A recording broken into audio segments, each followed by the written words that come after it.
И снова всем привет! Вы на канале УНБ.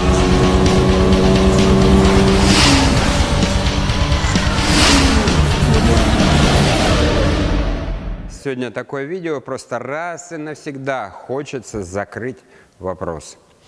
Вопрос о технике безопасности. Да, у меня был учитель, который все время мне говорил. Он говорил: Олег, ничто так не радует глаз, как второй глаз. Поэтому нужно соблюдать технику безопасности. Я призываю вас соблюдать ее. Но в моих видео часто встречаются такие комментарии, как: ой, а что вы, специалисты, работаете без кожуха, да, без защиты, без очков. Ребята, есть и очки, есть любые очки, там желтые вы у меня видели, есть и маска. Есть также кожух на болгарку, не знаю, но он, наверное, потерялся. Но вопрос в чем? С кожухом очень неудобно работать. Спросите вы, что у вас ни разу круг не разлетался? Разлетался, и не один раз. Это частое явление, круги разлетаются. Просто когда я работаю, я делаю такой угол атаки, даже если круг разлетится, чтобы он мне не отлетел в голову, да? В тело много раз отлетал, в руки, еще куда-то, но в голову пока не отлетало. В голову единственный раз мне отлетело, когда я одел стеклянную маску и смело начал пилить. И маску раскололо в тот же день. Ну, просто не так часто летят круги, но в тот именно день я одел себе маску и почувствовал себя просто уверенно, уже там пилил, где-то не нажал не так, и воткнулась прямо в маску. Диск, ну, не повредило, ничего не переживайте. Так что маска, да, маска, она спасает, очки также спасают, но не всегда видно, не всегда где-то подлезешь в этих. И поэтому я, ребята, не одеваю кожух уже больше, с 92-го года. Чтобы вы понимали, посчитайте, сколько это лет прошло. И, то есть, да, отлетают круги, ломаются, но я уже ставлю так, чтобы лицо, да, чтобы мне не попало. Так что не пишите комментарии, что ой, без кожуха, дай бог, многие увидят это видео. Еще раз говорю, вам я рекомендую одевать. То есть нужен опыт, чтобы понимать, куда разлетается диск, как он может разлететься и куда какие куски отлететь. Ну и то я не говорю, что я защищен на 100% своим опытом. Нет, возможно, травмы будут, но мне мешает работе. Так же, как мне перчатки мешают работе, да? Так же, как мне мешают работе эти, как их там, регуляторы давления, эти манометры, блин, уже забыл даже, как называются. И да многое мешает то, что по технике безопасности вы должны использовать. Да? Респиратор. Почему я не одеваю респиратор? Потому что я веду блог, и когда у меня одет респиратор, я ничего вам не могу сказать. Если вы хотите, я могу. Когда будет самое интересное видео, и когда мне будет что вам рассказать, я одену респиратор и буду бубнеть в него, и вы вряд ли что услышите. Во-вторых, камера наша. У нас довольно-таки хорошая камера. Приточка, как вы видите, на весь потолок идет и вытяжка вниз. А пыла практически нету в камере, и не только пыла, но и даже запаха. Он не такой сильный. Планируем мы, вернее, пока у нас только отток идет, но приток через верх идет, он не принудительный. Хотим еще поставить принудительный приток. Уже я показывал где-то этот двигатель, вся эта кухня у нас есть. Ну, вообще в планах еще есть для школы еще поставить одну камеру. Где-то на территории или вот там за территорией покрасочную камеру профессиональную.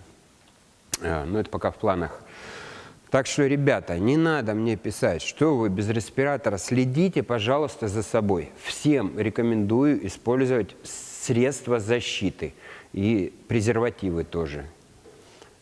Понимаете, это вот все равно, как с презервативом, да, в перчатках. Ну, да, вроде бы и кайф тот же, но не тот, блин, понимаете, и здесь. То есть вроде и нормально все, но оно ненормально, вы не чувствуете ничего. Также и здесь перчатки мне мешают чувствовать деталь. Да, я обжигаюсь, я царапаюсь, но гораздо больше дискомфорт я чувствую в перчатках. То есть, а вам рекомендую, пользуйтесь. Одевайте кожухи на диск, одевайте брезентовый защитный костюм в 40 градусов жары. Не забудьте одеть костюм АЗК, противогаз, всю эту кухню. Да? И вокруг себя поставьте клетку. Не дай бог, отлетит диск и кого-нибудь поранит. То есть используйте по максимуму. По максимуму и забудьте про работу. Вот и все. А я как работал, так и буду работать. И не надо мне вот это писать. Все, кто мне пишет, почему вы не используете средства защиты, большую часть из них, ну, когда у меня настроения нету, тогда я каждого удаляю, в блок ставлю. Когда у меня есть настроение, тогда через одного. Ну, обязательно кто-то удаляется, кто пишет такие комментарии. Так что как-то вот так. Не сочтите за грубость, но за колебали, вот честно. Так, ну а здесь у нас Серега, Куме пришел, готовит детали готовит под покраску, бампер он приготовил. Вот так вот все ломает, крушит. Сегодня будем красить, не знаю, попадет ли к вам, вернее, попадет ли в ролик сегодня, будем ли мы его снимать. Ну... Многие задаются вопросом, иногда видят, что мы красим это на столе, иногда имитируем, как будто бы деталь стоит на машине. Ребята, на самом деле вообще пофигу, как красить. Если у вас есть опыт, то есть шагру вы разложите так, как надо, при любом случае. Но капот мы будем вешать сегодня вот так. Почему? Потому. Хотим так. Да? Ну, во-первых, так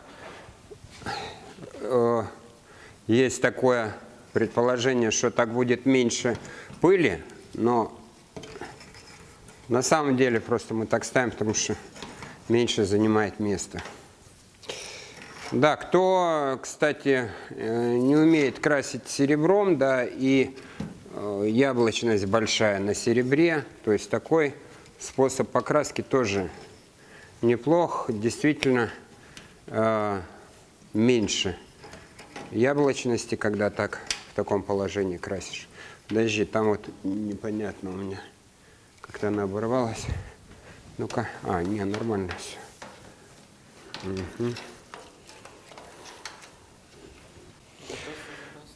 Да. Best of the best. Так, бампер здесь, да? Бампер можно... Наверное... Все. Не, все. Нормально, да, здесь закинем. Здесь будем тебе имитацию под капотки делать или в глянец? Да просто так, следом сухи чуть-чуть и все, на пыльчик. Не, просто можно такую полуматовую сделать. Ну, сегодня мы красить не будем, сегодня понедельник и вроде как еще праздники святые. Красить не будем, потому что, да и краски, в принципе-то, у нас не хватит. Нам нужно, чтобы нам ее привезли. Так что на сегодня все. Ну, завтра не будет, когда там будет. Так что на сегодня все. Здоровья всем крепкого, настроения бодрого, добра и бабла.